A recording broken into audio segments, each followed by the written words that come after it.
Je fais une petite vidéo en réponse à tous ces vendeurs de bouteilles de gaz spéciales pour camping-car, avec sécurité, etc. Mais tout ça, ça ne fait pas faire des économies. Ça vaut, dans le meilleur des cas, 350 € et normalement 500 € la bouteille, plus l'installation.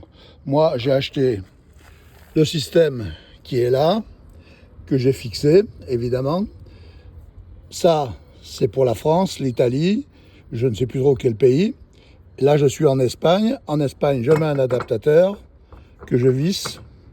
Voilà, une fois qu'il est vissé, c'est adapté. Après, l'intérieur, j'ouvre.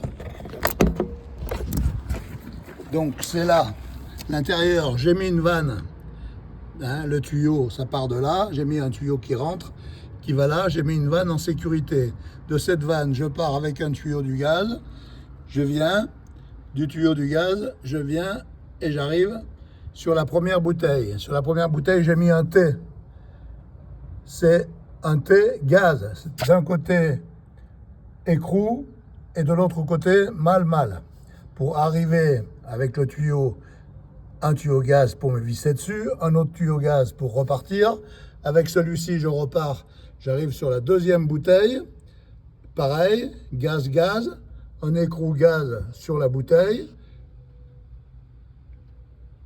La sécurité, ça part, ça va au détendeur qui est là et ça alimente le camping-gaz. Et dessous, il y a un Truma Level Control qui me permet d'avoir un système électronique pour avoir le niveau d'une seule bouteille. Là, j'ai marqué GPL, c'est moi qui ai peint la bouteille en noir dessous.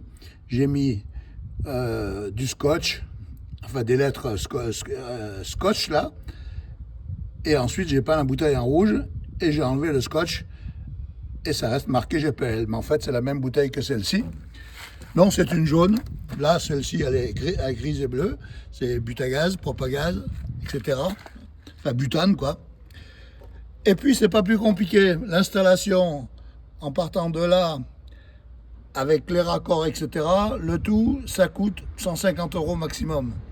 Je compte pas lui, qui me sert à mesurer le niveau, que j'ai payé 185 €, mais il coûte moins cher, il coûte 160 € maintenant en Espagne. C'est tout.